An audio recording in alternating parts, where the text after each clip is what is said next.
Hi folks, I'm Alan Watt and this is Cutting Through the Matrix on the 21st of July 2019. The first thing I should really say is I hope you're all getting by, as we say, getting by with all the hype about, my God, it's summer and we're supposed to roast, etc. We've never had a summer before, you know, because all media now is going to have a hype when it's on the format and on the agenda of constantly training the public. We're living in crisis, and the reason you're living in crisis is because you exist. And so because you exist and you're causing the crisis, they're going to tell you, you're going to pay for it. And you've got to allow the big professionals to manage your lives from birth to death, you see. You just can't go on like the way you've been going on forever. There's certain things you're allowed, mind you, and certain things which are absolutely taboo. And it's not hard to find what's allowed and what's not, and so on. It's very much along the lines, actually, of what Aldous Huxley said. He said that people come to love their servitude. And I've known that's been true probably all my life, I suppose, because most folk want to get by without drawing attention to themselves. They don't want to get noticed, which is fine. And the problem is, it's fine until really you need people to stand up occasionally and say that's enough and stop it, to make people back off, and governments too, with the policies, because the governments are certainly not there to serve the public, and that's a complete farce. If you can't figure that out by now, but it's never been so evident and in your face, then you'll never figure it out. But you are going through, again, transition. This is the century of change, remember, the great transition that they kept talking about, where everything that existed before in your system had to be annihilated, really, and to bring in the new. That's how it's done. And that's all the old moralities, the old religions that were basically taught in all countries. And you can have new ones, which you're told which they are. You're trained what they are because they sound exciting, and you can start to manage magic, basically. All the programs on TV for 30 years now, probably, to make it all enticing. You can have power over everybody and everything. That's allowed because there's no rules to it. Except, once again, you got to obey the system that allows you to do all this. There's a trade-off for everything you do, and the system which will knock down any other system of religion, and they are all religions. I don't care what they try to say. Some of them are spirituality. No, it's the same thing. All religions have spirituality in them. Don't kid yourself. So believe you me, if you're allowed to do certain things and get away with them, then there's a payoff, and a payback. You must pay them back for what they're doing, because the system you're living in is very clever. It's very old. It's not some abstract, amorphous, willy-nilly, will-o'-the-wisp system at all. It's incredibly well coordinated. It's incredibly well managed. And it's been here for an awful long time. And of course, with the internet today, it's got more power than ever before with tracking everybody's movements and what they do, what they think, right down to all the experiments they've done, and you don't even know they've done on you, to prompt you and nudge you into thinking the correct ways of looking at certain things, you see. And that's how it's done. Most folk don't even know they've been trained. They don't even know why they get angry at certain topics that are brought up. That's because in a Pavlovian style sense, they've been conditioned to react like that when certain topics, or words even, come up. And more will be added in the future, and they'll adapt to them too without even thinking about it. And they'll get angry when these topics are mentioned, or when any topics, or names again, or whatever happens to be at the time. And they really will think that whatever opinions they're professing are their own. It's very, very easy to do. You can take a basic search, any basic search, for those who are interested in it at all, into behaviorism and the psychologies to do with behaviorism. It's unbelievable. You go on forever looking at all the different universities teaching all this stuff, all the jobs that the people have got out there for big corporations and etc. And governments still using them all the time. It's endless. There's so much of it to do with behavior management, basically, and to change behavior again, to make it malleable to suit those who own you. You're owned, you understand. And that's how companies and corporations see you. You're becoming a product. You are a product. In fact, when you go into, I don't get out much, and so when I get into town, I do see the changes very quickly, and I don't watch television. So I have to sometimes ask people, where did this come from, that come from? Where did the fad, for instance, an example of these very, very narrow pants, generally black, they're all wearing, men or women, doesn't matter. And I guess they're stretchy or something, because you'd swear they were painted on them. And they'd have to be stretchy, because I don't know how they'd even get their feet through them at the bottom. It must be an awful, awful nuisance. But they'll conform. And that's part of the talk, perhaps, a little bit of the talk, maybe not. But the fact is, people tend to conform, and that's what I'm talking about. People keep their heads down, most conform, they don't want to be noticed too much, so they want to be like everybody else. And the behaviorists understand this perfectly well, and psychologists, the neuroscientists, etc., and they're always testing out on you. They truly are. In every town that's got a university, even the high schools, for goodness sake, they do these experiments sometimes on behaviorism and get some shopkeepers to agree to participate with silly little things you would think, but they're showing you how people conform to behaviour changes. I saw it myself, even in Sudbury one day in a store, a small store that sells things very cheaply, which means you can understand what they are, you can figure out the name of it yourself, but there's a bunch of people in eventually, kind of walking around, and you have a sense there when there's something up, like candid camera type thing. But when I went down to the checkout counter, a whole bunch of folk just all went down just before me, you see, and they're standing there, and they're at least 30 feet from the checkout counter, like it was a little corral type place. And I looked around to see why they all stopped there, and there's no sign anywhere saying stop and wait here, until so-and-so before you was being served who's standing at the actual checkout counter, and there's no one person at the checkout counter getting served. And I looked at the people, I said, how would they all know this? How would they all know to stop right here? And of course it's an experiment, and I'm sure it was probably done with one of the colleges or something, and be on camera to show you conformity and how people conform. And the few folk in the front would be little paid, or even students, get a few bucks for it, to participate and pretend that, that they're customers, and they'll stand there, and you're supposed to stand thinking, oh, there's going to be some unwritten code here. Most folk will stay there, you see. I didn't, naturally, but I'm sure that's what was going on. I'll put up a link, in fact, which ties in maybe to the talk or talks I've given in the past as well. And I mentioned Mr. Brown before, who's a great stage performer with his acts, and who certainly has a lot of training for sure in behaviorism and the psychologies of people, especially in groups, etc. And he shows you, in one of his shows, how people conform so quickly, so incredibly quickly. And I think he called it the ring test. Maybe that's what he called it, just because there's no name at the time for it. But you have a little waiting room, well, and there's a bench there, or a bunch of seats, I should say, all next to each other, maybe 6 or 7, and everyone's coming in to fill in a job form, basically. And the person comes in, the rest of them are already there, filling out their form, and they all sit facing the same way. And the person at the end doesn't know, and a bell rings, and everybody or the 3 people stand up, I should say. There's only 3 there, and then the new person comes, that's 4. And so the 3 of them stand up, and the other one says, oh, I better stand up too, again. And stand up, and then it rings again and sit down, you see. So the person sits down with the other 3. Well, the 3, of course, know what they're doing, and they're the actors. And they do this a couple of times, and then 1 or 2 of the 3 who are actors leave and are replaced by new folk who are genuinely trying to get a job and they want to fill the form. So they come in, and this time you got half and half, basically, of folk already conditioned to stand up who are new, are fairly new, and brand new ones, and who will automatically copy the ones who've just been trained. That they've just been trained, that's the whole thing. They've just been trained in a matter of minutes to conform to something that makes no sense. But it's almost like custom habit, but it's conformity. Of course, there's always 1 or 2 in any group that won't conform. They think for themselves, and they're a bit brighter, actually. These are the kind of people who will see trouble coming because they're aware, and they probably vamoose long before it actually arrives. The rest of them, I'm afraid, if even the fake actors, for instance, the actors saw danger coming and stayed there, the rest of them would probably just copy them and stay there till the bitter end. That's unfortunately how easy it is to alter the behaviour of people by using their behaviour. Most folk are conformists. They'll adapt. They don't want to stand out. They don't want to be pulled up for, well, didn't you see you're supposed to stand up when that bell rings? And they don't want that. They'll avoid anything, actually, any kind of conflict at all, especially something that's a reprimand for their behaviour or not doing certain things.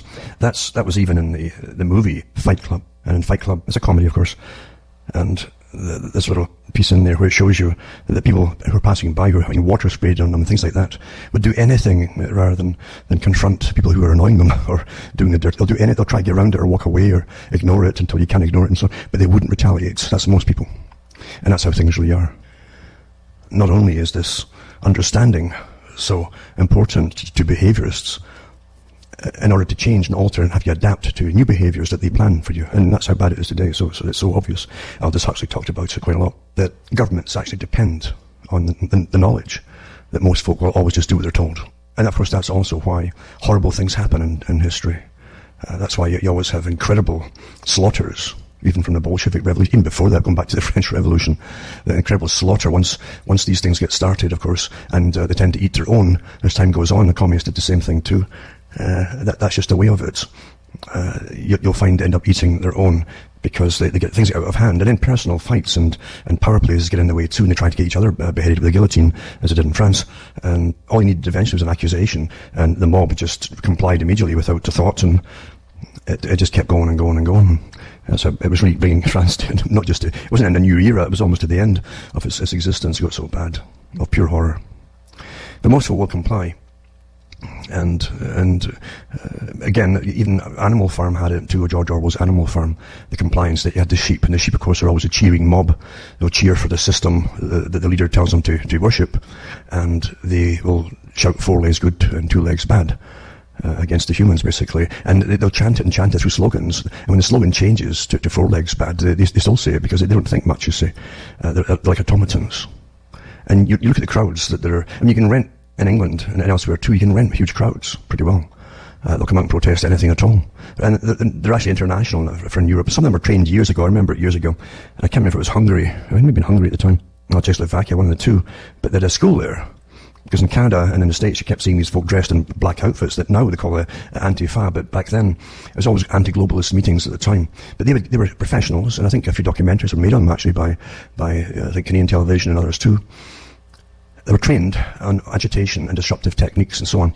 And they would go out to these globalist meetings and they would do the real violent stuff to get riots going.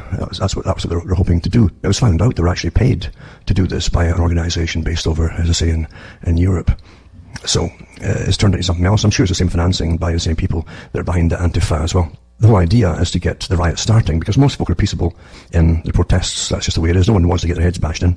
And governments and their authorities will do that if necessary, in fact. I can remember when they were training people in Canada with the initial anti-globalist groups, how to combat them, basically. And they showed you the techniques that they were training the police in Toronto with, for instance, with the banging on their shields, all dressed in black, these guys like something out of some Star Wars movie, black armour and all that, and then their big shields and their bang, bang, bang, step forward and a bang, bang, bang. And it's like something out of Zulu, the movie, and that's probably where they got it all from. It's all psychological intimidation and fear and threats and so on. But don't ever underestimate them, because when it comes to the crunch, these guys will go in swinging, whatever they've got to swing, on your head, etc. Because ultimately government runs on force. You remember that. And police forces are called forces. So intimidation generally has you to comply, and then force is used. And when force is authorised to be used, they generally go all out. That's just the way it is. So when you get professionally trained agitators to go over into any meeting, a group or whatever, who literally will throw the firebombs at cars and trucks and so on, and do other things as well to get the riot starting, in the hope, you see, because it's another thing to do with human behaviour. Once they start swinging clubs, other folk lose their temper who would normally wouldn't riot at all, and they'll fight back. So you've got the whole mob fighting the authorities. That's how it's all worked out in strategy. The anarchists, of course, some of the anarchist groups are well trained in this stuff too, how to get it all started. But we live in an age where government counts on conformity and the knowledge, the perfect knowledge, and the constant surveys that are done on people all the time, to show that people are just the same, and a certain percentage will go, or they don't like this, the policies here, they don't like that, a certain percentage will say, but overall, X amount of people, which is the majority of them, will just accept it even if they don't like it.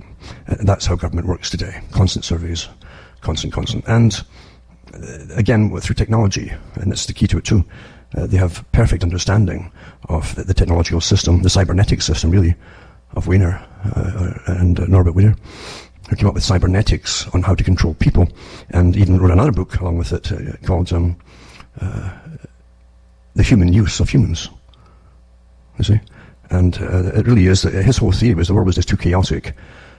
He worked with other bigger groups, of course, naturally, but the theory was that the world's too chaotic, and people are too unpredictable, because of different variety of personality types, that they'd have to really create a form of training and of conformity, and train people into conformity in order for him and other folk like him to feel safe, basically.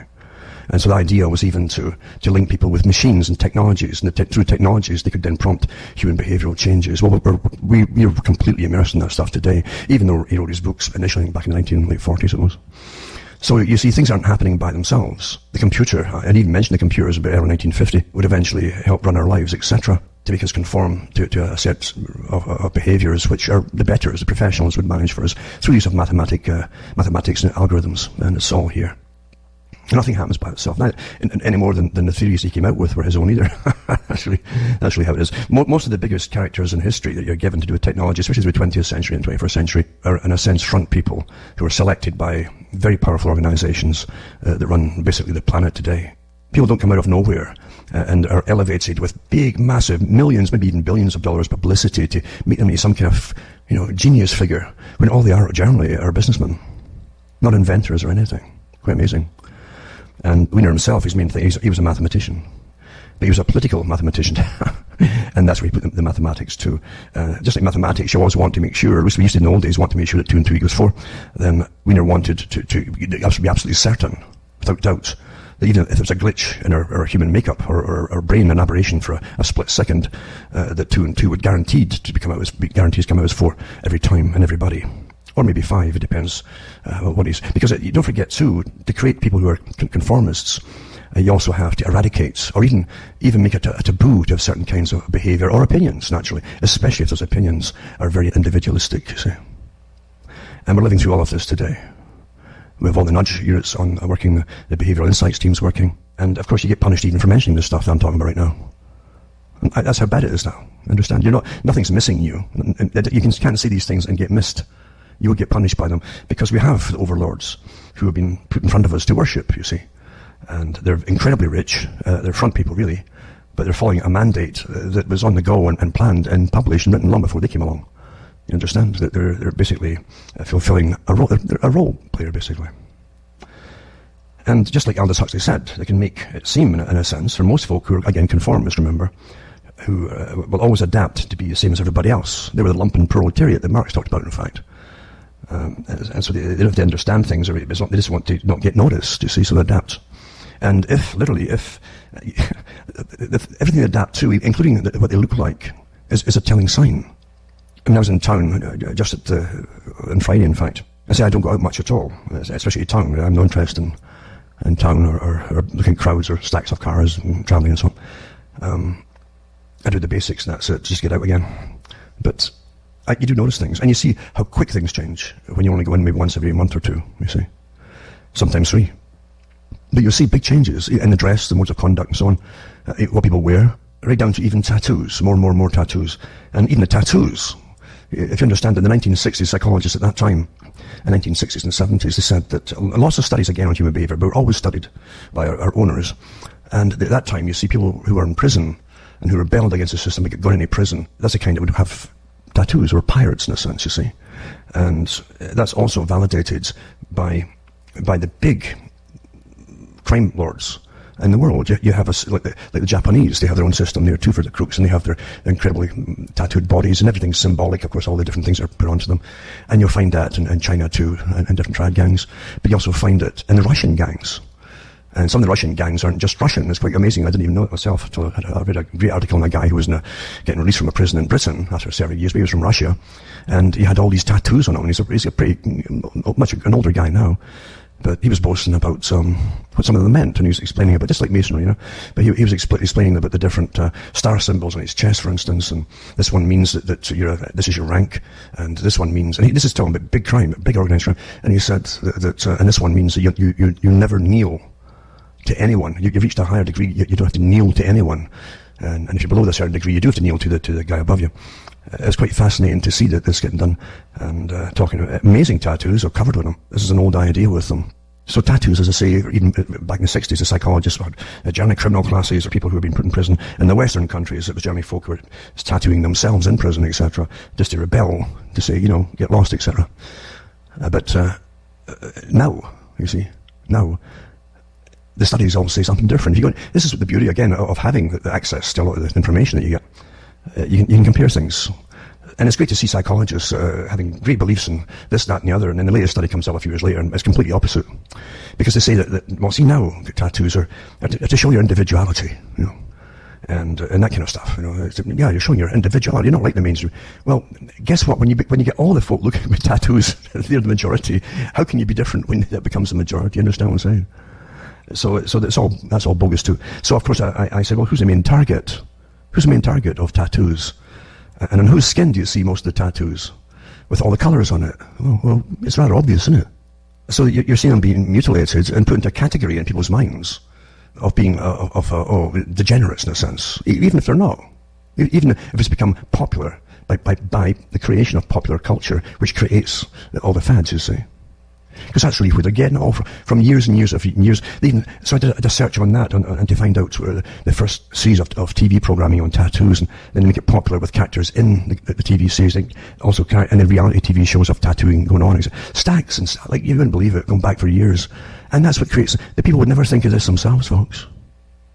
You gotta remember too, back in the 90s, actually even, I don't know, as far back as that, you had the girls, I don't know where it all came, again through TV again, suddenly they all had these wearing pullovers with sleeves that are going past their fingertips. That all came from TV. Do you understand how you're handicapping yourself if you can't use your hands, eh? And they look like waifs, like nobody's child, poor sad looking things. And then after 2000, you had a fad there where in the middle of winter, they just had to, because it was all through the TV programming, and they would always copy what they saw. Again, conformity, copy. Bare bellies in the middle of winter, frozen stiff. I bet everybody's glad that went away, that one, eh? And now, of course, it's tattoos, and it's basically it's almost like spandex pants and tights that men and women are wearing pretty well. And even then, they can't figure it out, apart from being able to show off with sleeveless stuff, their tattoos and all that, It's more and more than we're getting them, which means, how can you be an individual when you've all got them? That's where it'll go eventually, you see. But again, what you're seeing has a purpose by those who give you the fad, you see.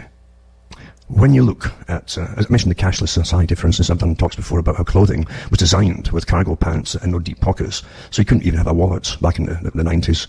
And the young folk, again, always the same age group, would adapt, and they had these kind of flat-looking pockets with the buttons or whatever on them, and they're called cargo pants. And that was so that you would start walking around with credit cards and debit cards as opposed to having actual cash.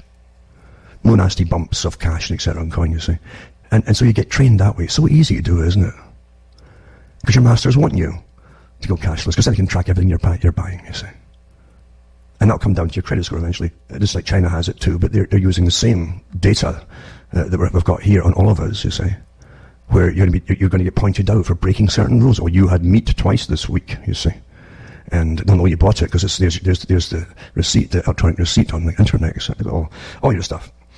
And you'll feel really nasty, and they'll point it out to all the people. Isn't citizen so-and-so a really nasty person? He's let you all down by having more than his fair share of blah blah blah. He's destroying the rainforest and that by having that beef burger.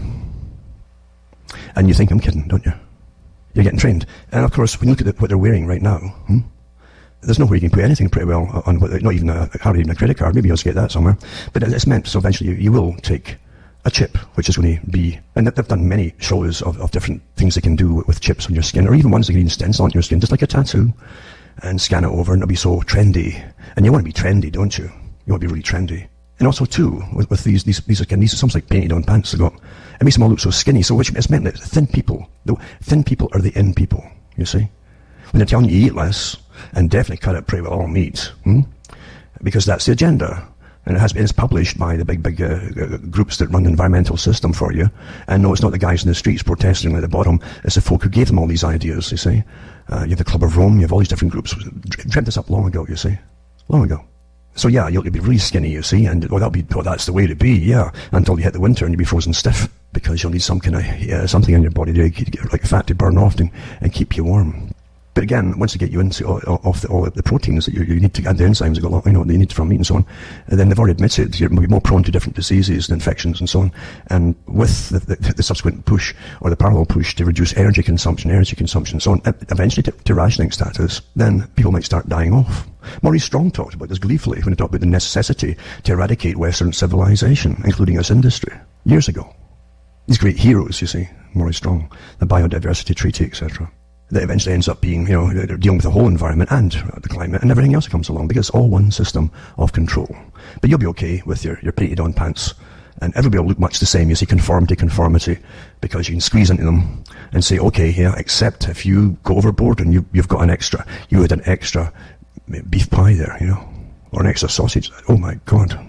And everybody will point to you, just like they did in that movie, The Body Snatchers, where the woman eventually sees Donald Sutherland, and they're all trying to pretend that they're not infected or taken over and cloned with these big aliens and so on. And she walks across the street, and Sutherland turns around because he's been taken over too. She doesn't know it until he looks out with his strange eyes and opens his mouth wide and goes, oh, and points at her, you see.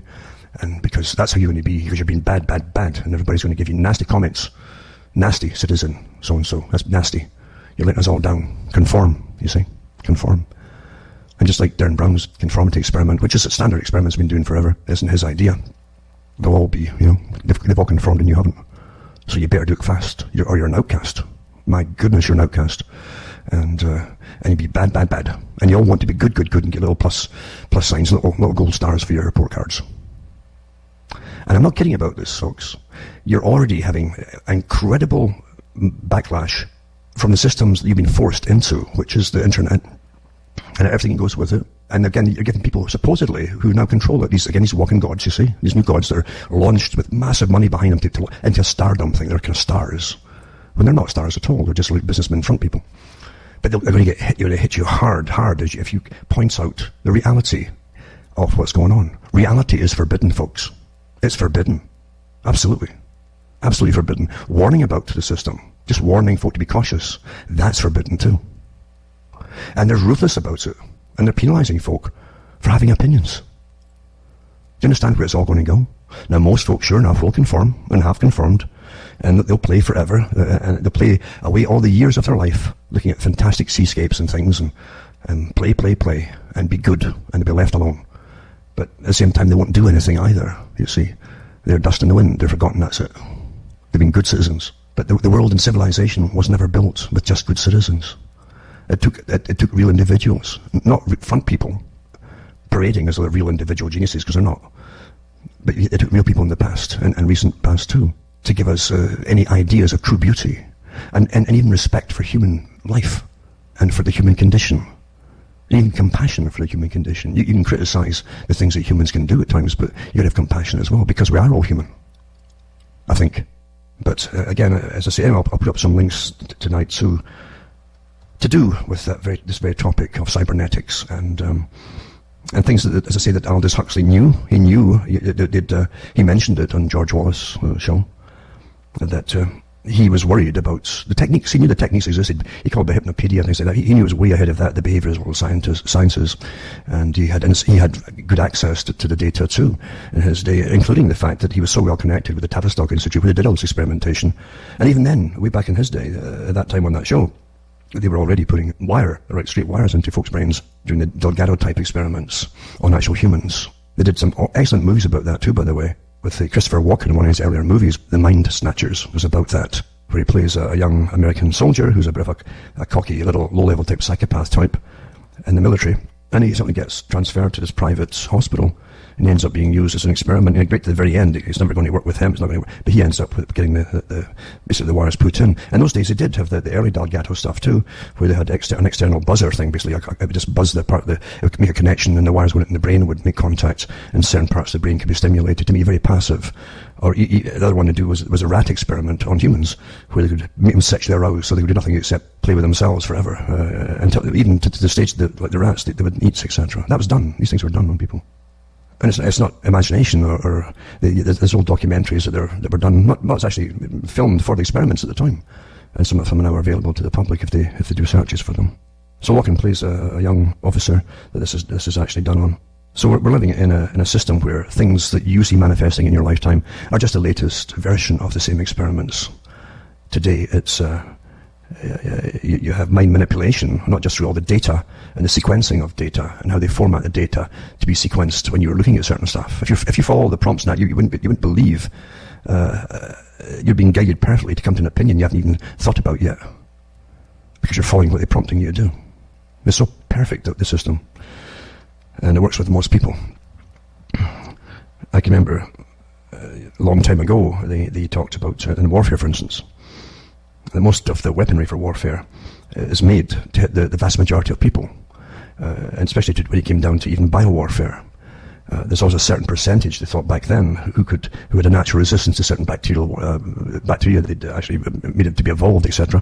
But some people still had a resistance to it. They knew that, but most folk would succumb, and that's what most weaponry is for, to hit most people. Of course, since then, too, they've been trying to get weapons, and even in that area of biowarfare, that would kill everybody. They'd be targeting, including ethnic-specific warfare, where those with certain genes from background, ethnos, they would get targeted and very, very effective too. Like the Kelly, in fact, that was killed in Britain. That's part of the reason I think he was eventually found suicided, as he said he would be, pending the court case that was coming up. And he was found the way he said he would be found. Exactly. He knew it was going to happen. But that's what he had been doing with a joint British, I think it was Israeli thing at the time, with the two governments working together on that particular thing. And they had articles, and it was a Daily Mail and Telegraph. I remember I kept them, I got them somewhere years ago, where a reporter was allowed in to Porton Down establishment in England. And that's the big biowarfare, one of the big biowarfare facilities there. Not just biowarfare, but all kinds of advanced warfare techniques are drafted and tested out there. But they did... he did say he was fascinated listening to scientists come in the morning around the table having their coffee, talking about, quite casually, about death destruction statistics and coverage and ethnic-specific viruses and bacterium. And some of the viruses could be released that would travel across the country, do all this damage within a week, and 7 days exactly, it would just start dying off itself. You pre-program them, and then an army could then go in, and everybody's been killed off, you see. It's very precise stuff. That whole area. Yeah, you'd have to be a psychopath to work, of course, in those areas. And a lot of them are. I think most of them are, in fact. And they have families, and but they don't crash with the knowledge of what they're doing.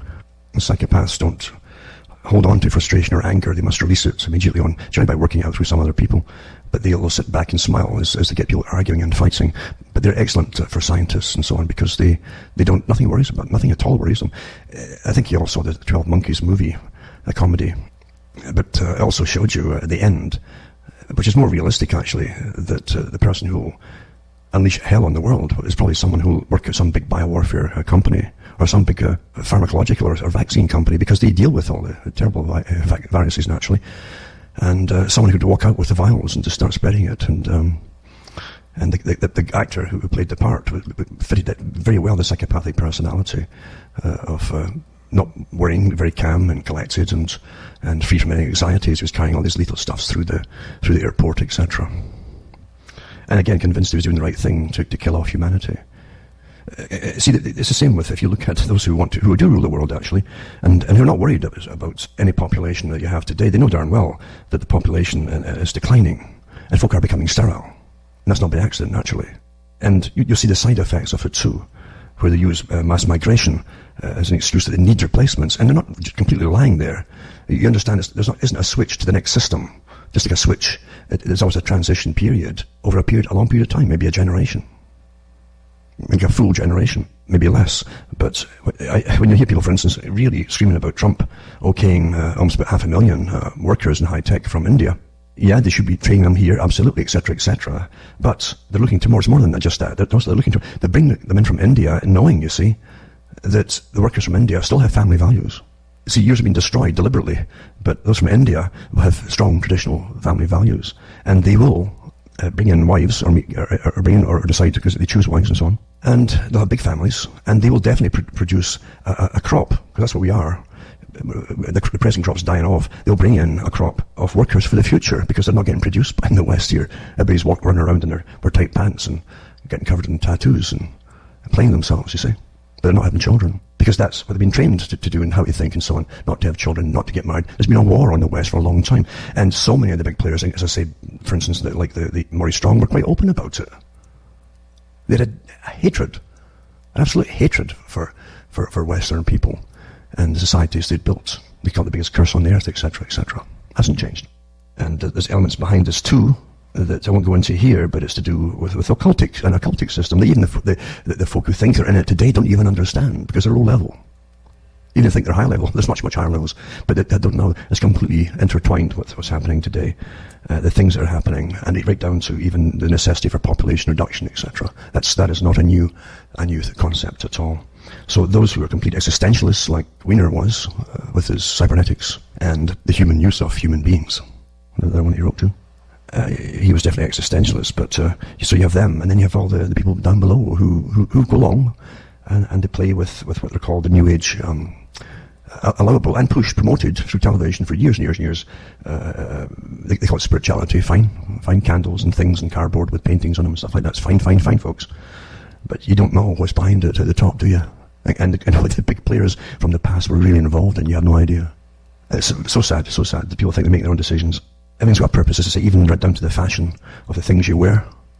Because that's not kidding you. You look at some of them, and they're all so proud of how skinny they are. They look like anorexic, a lot of people. I'm not kidding you. And it isn't just pictures and newspapers or magazines. It's in your own areas. Even in the Sudbury, you'll see it too. How they all copy something that's put out for them to copy. And they want to all be the same, so I don't want to be a little different, you know. And then they'll start becoming anorexic to fit into all these clothing, to look really good, because being anorexic is the look now. There's all these stories about veganism, and now they have these paid little armies of NGOs again to attack farmers across the world. And getting away with it, folks. It's because it's the agenda, and that's what's getting promoted. And you'll be good when they can hardly see you. You'll be so skinny. But you're eating all the right things you're told to eat, like your cricket burgers. Remember the cricket burgers? That was a big thing when you push and so on. And no meat, you have Leica meats, that's okay. Leica meats, fake stuff, and so on. Because that's your masters have decreed that's the way it's going to be. And they've decreed that you're good if you do what you're told, you see. And most folk definitely will. And they want good social credit scores. And even though I'm saying it in a jocular fashion, I'm dead serious about it. That's what it's all for. Absolutely. And the people at the top who will probably penalise me for saying all this stuff, and I do get this, will make my life a bit of a hell, because they're completely intolerant, because this is a totalitarian system you're living in, folks. It is totalitarian. Absolutely. Absolutely. Absolutely. No doubt about it. So, let me see now, before I run out of time here. Once again, the systems which can control you, and have got power, they can control finances, everything now, and my God, they're using it. And there's not a peep from your government, you notice, to say, oh, this isn't right. Have you noticed that? Because you see, you're in a new governance system. This is the new governance system. All planned for you. But it says here, there's an article about the 1990s. It was a simpler time for Google, when it was starting up, or getting known by the people. And the nascent company was merely a search engine, and Gmail, Android, and YouTuber, but glimmers in the startup's eyes. But anyway, the first privacy policy they're talking about here was simple. And then it goes on, the version of the internet and Google's is gone. Over the past 20 years, the same privacy policy has been rewritten into a sprawling 4,000-word explanation of the company's data practices. 4,000 words. Now, who is going to spend their lifetime reading this thing? It's the same with everything now, isn't it, though? So this evolution came across 2 decades and 30 versions of their policy. And it's the story of the internet's transformation through the eyes of one of its most crucial entities. The web is now terribly complex, and Google has a privacy policy to match. I'll put that link up for you. It starts in 1999 and goes up through all of them. And if you want to waste your time looking at it, you can do it. But everything's the same now, you see. Because you must consent. You must consent. You see? Like Huxley says, you must consent to love your servitude. Because you're owned, understand? If you use all the stuff you're owned, and they have authority over you, and they can make your life hell, or they can actually close down your life. I'm not kidding you. I'm not kidding you, folks. Think about it. This article, Elon Musk's Neuralink plans to hook humans' brains directly to computers, it says. He's an entrepreneur, he's a businessman, right? Not an inventor. His brain chip will ultimately achieve a sort of symbiosis with artificial intelligence. Well, there's your cybernetics right there. This is all from years and years and years ago. Now is the time to bring these people forward to implement them, you see. There you go. Artificial intelligence. So the startup called Neuralink has made its first major public announcement revealing flexible threads designed to link human brain directly to a computer, and so on and so on. They float the idea every so often, even in movies, but it's here. It's because it's here. And these people are really, they're fronts, as far as I can see. They're not inventors. They're just put out there with fronting the money, basically, to make it all happen. But and a lot of their funding is actually government-backed as well, isn't it? They don't use, even whoever the backing money is generally coming from government too. The gods, the hidden masters, coming forward, But they're not the masters either. The Swedes are having futuristic microchips implanted into their skin to carry out everyday activities and replace credit cards and cash. Now, a few years ago I did articles where they had nightclubs, one in the States, one I think maybe in Sweden too at the time. But it was like the trendy thing. Oh my God, yeah, I'm ahead of the pack. I've got a little chip in, and they could load up the chip with credits or cash or some kind. And you just put your hand over the bar thing and the code reader, and it would deduct it from you, so your beer was taken off, etc. But of course the next step, to the next step, and the next step. And here they go. It says it's very Black Mirror. Swedish scientist Ben Liberton told the Post of the similarity of the TV series highlighting futuristic scenarios. Well, that's what these futuristic scenarios are for. They're to predict a program, getting used to the idea, so you think it's all quite natural when it comes along. Another thing too, you're owned, as I say, like an animal. That's really how the existentialists see you, as animal behaviour. They actually use the terms in their own writings. So selling yourself is a growing market for your DNA data. No kidding. Well, I can make money off my DNA data. Well, run for the hills, folks. If you fall for this kind of stuff, and you're a good match for somebody who's awfully wealthy, anywhere in the world, because they actually do have these networks, where all this stuff is instantly put up on the websites in different sites. And if you're a good match for somebody, you might just have a nasty quick accident, or disappear. Because that's the world you're living in. And the National Health Service in Britain is to sell DNA tests to healthy people and push to find new treatments. So they want to help you, And so cutting back the giving healthcare to people. They want to treat you better. They can tailor make the treatment to suit your illness. Well, they certainly can, actually, in a lot of illnesses, but they won't do it for you or me, you see. But they do it for other folk who are much more important and wealthy. That's reality as well. And the US has picked DNA centres that will sequence 1 million genomes using volunteers. But some folk who get the grants, $28.6 million, this is, they'll do it themselves awfully well for careers, I'm sure, and jobs for life, that kind of money, for a few folk. But they're going to track your health, your diet, and environment of 1 million people of all races, I like to say that too, who've handed over the genetic data to the project to give over your genetic data. And then China's $9.2 billion precision medicine initiative could see about 100 million whole human genomes sequenced by 2030, and more if sequencing costs drop. Then you have there's some nasty stuff I won't even go into, but it's really a rehash of what's been happening before about what they really do burn to keep some of the hospitals' heating costs down. You don't want to know. I like the term, though, human waste. You know, if you understand what they're saying there, well, there's nothing left for you folks. Where folk are called human waste. Also, an article too from last year from Holland, who they were one of the first countries to start euthanasia. And of course, naturally it blossoms once they get it on the book, and they've even killed off their own people here and there who didn't want to be euthanized. And that's what happens when government takes over. You see, that's what happens, folks. What do you expect? It's really all for to help you. You'll cost money, you see, to treat you, even though you can be treated with many things today and live longer. But no, it's cost effective. And now, of course, in Holland they actually allow euthanasia for folk with psychiatric illnesses. That's what Hitler was blamed for too, for his racial hygiene and all that kind of stuff, and purity hygiene stuff. They bumped off those who had congenital problems in the hospitals. And here they're doing it now. But it's a good thing when the rest of the world does it, you see, because it's authorised. I mean, you don't want people suffering, do you, for goodness sake, eh?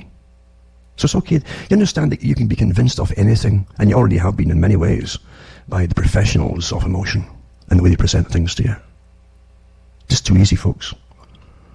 Because that's what runs us, the behaviourists and so on, with an army of helpers and techniques and specialists to bring you to the right opinions on pretty well anything and everything. I'll put the article up too. And then there's one too to do with Lyme disease, biowarfare again. Now I remember talking years ago about Canada, that really led the world during World War II and after it for a while, in biowarfare. And in fact, Canada, I don't know if they still do, but they were breeding what they called the bomber mosquitoes. That was the nickname. Big mosquitoes. They can carry a larger dose of bacterium, because it's a large dose of bacterium or viruses that can decide where it's going to take once you get bitten. And too small, it might not work. Your immune system might fight it off. But if you got a big enough loading dose, you see, you often succumb and you get the infection that was designed or desired in that particular case. The US House of Representatives called for an investigation in the States into whether the spread of Lyme disease had its roots in a Pentagon experiment in weaponizing ticks. And the ticks, of course, are well known for it. As I say, Canada led the world for a while. And there was a book called Deadly Allies, about World War II and afterwards, but it was Canada's secret war. And how some famous people, including Bansing, there was a hero for giving insulin, getting that going for diabetics, for instance. But he actually worked with the war labs for killer diseases for the enemy, to be used in the enemy, and their agricultural system for crops, by the way, like fungal systems, and which is already happening, if you noticed, in the West, the States and all that. They're saying it's really reactions to all the herbicides that they've been using. It's allowed these different funguses to take off, and now they're giving funguses in different parts of the country, in the States, and also in Latin America, the fungus to kill off mosquitoes. That's the excuse they're given. But once they spray the stuff, often it takes off by itself. It just keeps growing, eh? Anyway, Canada, as I say, they also developed stuff to be used for livestock, for instance, to be used on enemy civilian populations and livestock for long-term warfare. That's how you work things out. If you can kill off their agriculture, kill off their livestock, starve them to death and so on, then eventually you'll have won, unless they've done it to you as well. Canada did create these giant mosquitoes that were to be exported to the States eventually after World War II, to Plum Island initially, and they would then attach the different viruses and bacteria was there. But Canada had its own bio labs too, where they designed pretty nasty, lethal, awful things. And in the book, I think they said they even sprayed over parts of Alberta in Canada on herds of deer. And I think these things had something similar to spongiform and encephalitis, and it's something akin to Lyme's disease. Well, here you go with the story now. Because the US now has got an awful, for years now, in some of the states, an awful problem with Lyme's disease, and so many ticks just, some folk come out there, get their dogs coming in, just been in the garden maybe for an hour, and you've got to take about 12 ticks off them, like commonly every other day, eh? And the folk are getting them too. So, this is House of Representatives in the US has called for an investigation into whether the spread of Lyme disease has its roots in the Pentagon experiment in weaponizing ticks. And I'll put this article up, and they say, well, that stopped years ago, that, I mean, they did it. But remember, they've got all the bacterium types that they use to attach to ticks if they want to use it again, and the viruses too. I remember 2 years ago I did a show when I kept the articles from the British papers, where a man and his dog that commonly walked around the outside perimeters around Portland Downs years ago, he'd walk his dog every night around the same walks. He eventually came down with, they thought it might have been a tick bite. And the same with his dog. They called it the X factor or X disease, because they weren't sure what kind of disease it was. It was dead with before 24 hours passed, and they put it down to some experimental thing. That's what folk thought at the time. But so they definitely have this kind of stuff, of course. But of course, they say, "Well, I'm not using it." No. We just did it just to see what would happen. Just like they used the cadmium back years ago to spray the people, and it's yellow cadmium, in the hope that people would mistake it for pollen. Highly carcinogenic. But again, you go on for hours with this kind of stuff, and I don't plan to do that. So anyway, another article over and over again, military has conducted dangerous biowarfare experiments on Americans. Never mind the fact, as I say, before we're going sterile, like all over the place. Come on. Too many people, oh my God. And you start, what a coincidence, And then again, because you're goody-goody and you can fit into your little, painted on pants, basically, and you get a good credit score. And listening to this is definitely an ad, you see, disguised as a little article. But cricket juice healthier than orange juice. Many insects loaded with antioxidants, study finds, it says. Oh my God. That's what you want, antioxidants, isn't it? Even though, mind you, there's stacks of studies out now saying that all these radicals, etc., and if you eradicate them and antioxidants and add antioxidants, then cancers will take off. I mean, for everything they tell you, there's always another study that will tell you the opposite. So insects and bugs aren't exactly the most appetizing food items, but that doesn't stop a quarter of each population, Earth's population, right? An estimated 2 billion people, right? What? From eating, and I tell you, this population statistic, what a joke is to when you really look at what folk were putting out just a few years ago, not long ago at all, about the population of the planet. And there's no real survey been done, that across the whole planet, no way at all. Now some countries won't even give out their statistics, some of the big ones. Anyway, it says, it's hard for most folk to get their heads around eating bugs. That doesn't change the fact that many insects are excellent sources of protein, fibre and vitamins. A new study out of Italy has found, as the stacks of studies getting paid, to put out this kind of stuff, one more reason to consider eating insects. Certain types are absolutely packed with antioxidants. There you go. Maybe you can get all those ticks gathered up, and dehydrate them and fry them up into tick burgers. How's that?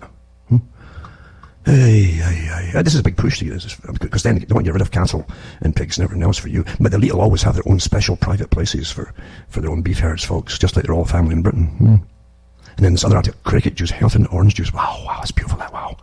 And then you've got this, Tim Hortons discovered Canadians have a real appetite for fake meats. Wow. So the coffee chain announced Wednesday. This is obviously an ad, right? Disguised as a little article. Because I've never met any Canadians have a real appetite for fake meat at all.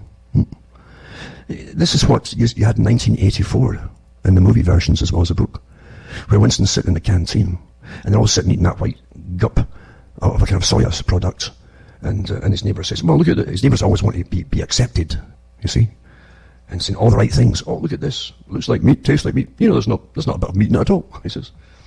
Yeah, there you go. You think we're just hitting this point by itself? You're living to a timetable, folks. They knew this stuff years ago. This is where you want to bring you to, right? So anyway, Tim Hortons going to make this available. This Beyond Meat, it's called, right? Breakfast sandwiches. We get 4,000 restaurants in Canada. There you go. I wonder if they put cameras there to show the people, the customers eating. Maybe I can get some good points, because I'm getting hammered right now, by putting on these black pants, painting them on, and going to Tim Hortons and order one of these super burgers, you see, with no meat in it at all, and stand in front of the camera showing that I'm being awfully good by eating them and smiling as I choke it down, you see. Get some good points from my social credit system. There you go. And that article 2 says Extinction Rebellion. This is the big movement they got across Europe now, to try to force everybody to go along with all this stuff, you see, because too many of you, and you're destroying the planet and you're causing global warming and all that rubbish, you see, because you think we never had summer before.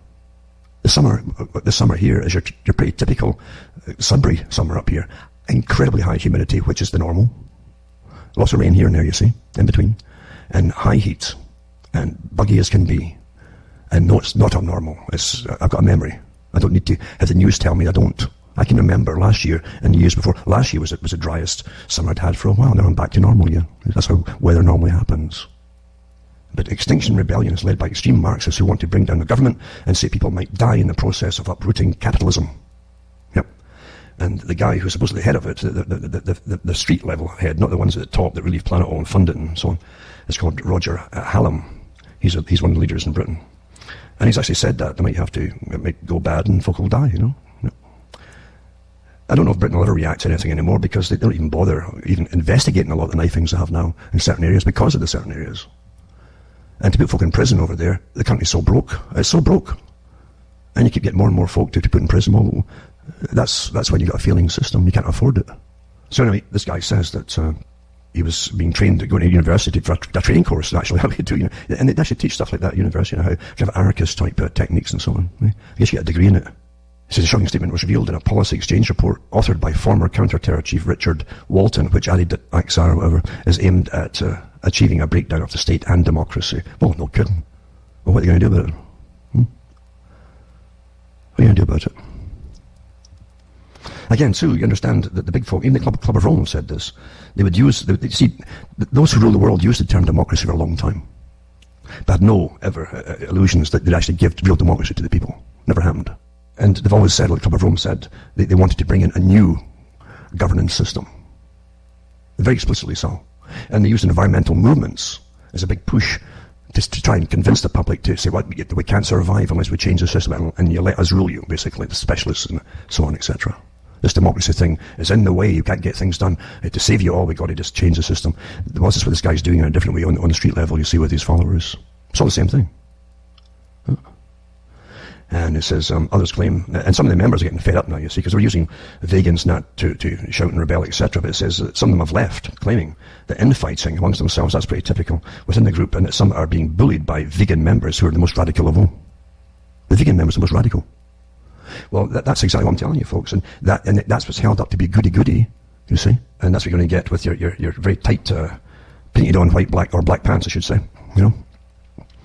And showing out how skinnily vegan you are, you know. And you'd be goody-goody, you see.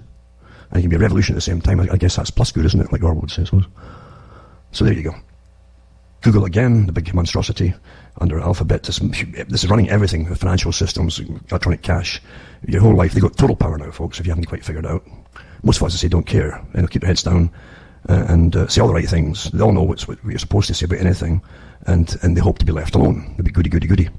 Google is to pay $1 million fine for targeting children with adverts on YouTube and then illegally collecting their data following FTC investigation. And they're using it right down their lives. They're doing studies on it in the mall, you see, too. And it says a multi-million dollar fine anyway. I won't stop it. Of course I won't stop it. This is all part of the new form of governance, folks. It is. It's not by your vote, no.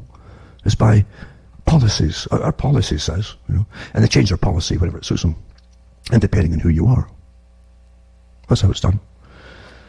And as I say, complete intolerance. That does not bode well at all. This complete intolerance. You cannot have a society of clones. You can't have it. You must have different opinions on different things. It doesn't matter if you like it or not. Or what's been said. It doesn't make it. If you can't take stuff you don't like, well, don't look at it. It shouldn't bother you. But once it's gone, you're in trouble, folks. Anyway, but this whole thing with Iran, as you know, has been building up because Iran has been given the choice to start fighting back. And Iran is on the list, as we all know, that wasn't finished off when Bush was in. And they're still going at it. And Britain, of course, had seized one of the Iranian oil tankers, I think it was, near Gibraltar, under pretext. And so what Iran's done now is to seize a British one, you see. If Iran's under embargo, and the only income they'll get is from exporting oil, if they can't export oil, then they starve to death. And that's their choice right now. I'm not standing up for one or the other. I'm just saying this is your geopolitics. And they want everybody to hate Iran as being the bad guy. But the fact is, they were complying with their treaty that was drawn up, the last to sign. And the Atomic Energy Commission, folks were in there every twice a year, whatever, gave them clean bills. They had not made the dirty uranium stuff to make the bomb and all that. There's other things behind it. Certain folks just don't want it in the area. They don't want what they call it. They want a secular government running the whole show, completely secular. That's what they did with Egypt. Remember, they weren't happy with who was voted in, so they had to get him out to get another character. And so there are people in this world who run the world who are never happy with anything. And even if they comply, they're not happy either. There's other agendas at work. But Iran is supposed to be turned into the Stone Age, just like Iraq and Libya, and not quite Afghanistan because of the hilly country, etc., and how old the clansmen are there, the tribesmen. As I say, we're living through a script, you see. Everything's a script, because the future is always planned by those who are in control, and who own it, basically, or think that they own it, or say that they do. I guess they do, since no one else is... I don't know, do you have the authority to tell armies to go here, go there, or whatever? Of course you don't. And of course, the world's always been scratching its head since at least Gulf War I, at least and probably before, as to what's America even doing over there? And everywhere else, over hundreds of bases across the world. And don't forget, they're trying to say that the other possible enemy could be China. Otherwise, you wouldn't need a military. You see, there's always going to be an enemy. What a farce, since your own countries signed agreements to export the factories in your countries all over to China years ago under the free trade deals. But that's the way of it. So as I say, we're not going... I don't sit and fret too much, because you can't live by fretting about how nasty things are. You can understand them. That's all you have to do, is understand them. And hopefully sometime in your life you can pass information on to other people. Down through time, information has been passed on by a few to those who pick up the knowledge of... If you understand the past, you're done for. And the present becomes the past, you see. And they're constantly changing the histories of the past, aren't they? Like Orwell said they are. So you need people who have the facts to pass it on. Awfully important. Because it's always a few in every generation. It's always the few who have the, whatever reason, who knows why, but they have that need to know, and the need to take the bad news too, because you understand how the whole system works, including how nasty it's been in the past, including your own lifetime. This is not a utopia by any means. When they keep telling you how wonderful it is, no, that's Disneyland, folks. That's not reality. That's not reality. And you will, as I say, having fun, and you're surfing the net, and you're looking at all these faraway places with sweet-sounding names, and going, wow, and whoa, and then you'll give little comments, and it's all noted immediately with 1,000 different programs just working on you. And then they'll come down and say, but you spent 10 minutes more than you should have watching this. Naughty. You should be in your bed 10 minutes ago, you see. Or you won't be refreshed for working tomorrow for your Lord and Master. But you come to love your slavery, as I say. Because the yoke is light, isn't it, with this particular one? Seems so at the moment, but it's not always going to be so light. And it isn't already when they're telling you, about social credit systems, for goodness sake. Total conformity to the boss. Total conformity. That's what they mean. And every opinion you have is downloaded into, and you better repeat it, or else. Complete intolerance of viewpoints. That's your masters today. With the blessings, obviously, of all your governments. Or, if they're not really governments, what are they nowadays? Oh, yeah, they're called governance. Okay. Anyway, don't sit and dwell on it. I've crammed in a lot, maybe more than I was going to do tonight, but time does fly in. And survive the summer, for those who are getting a decent summer, Don't fret about it all. Don't listen to the high numbers. Just before I go, I looked up the hottest days for the UK, for instance, as an example, and a few other countries too, over a few years. And when they say the Britons had the hottest day for X amount or whatever, since it started in the early 1900s, or, it's not true. They'll say the highest point the hit was, and they'll mention a little county somewhere in England or Wales. During a concrete forest where they put the thermometers and the sensing equipment and so on, electronic stuff. So it's got all that stuff reflected back in it. But the fact that they used that reading for that one place, for the whole of the country, the highest reading for that one wee place, you see, for the whole of the country. Whereas in the county next to them, it could be quite a few degrees lower. The cons that they put, this is from their own websites that they met, for the Met Office. You have to really how the games are played, eh? How the games are played. Quite something. So agendas must be pushed through. Everything's counting on it. Now, before I finish, I got to remind myself, as well as you, they can buy the books and discs at cuttingthroughmatrix.com. And you can use personal checks, or you can send cash, or use PayPal, and different other methods of doing it. You can send postal money orders too, outside Canada, and make sure it's an international postal money order, which you get at your post office. It's a lot cheaper, actually, in some ways to do it. And remember too that you can buy the books and discs there too, so you can donate, that's always acceptable, because I certainly need it in these days. I'm sure we're all having hard times, of course, and the helps you take along And as the cost of living goes up and up and up, we're all suffering from it. We all know what's happening as the currency can buy less and less, need more and more dollars or whatever it happens to be to buy the same amount of things. So remember, go into cuttingthroughmatrix.com website and you can purchase items, or you can just donate to me and help me keep along. And take note of the links to my official sites listed on the com site in case the com ever goes down. Thank you. Anyway, from myself from Ontario, Canada, I'm Alan Watt, and may your God or your gods go with you.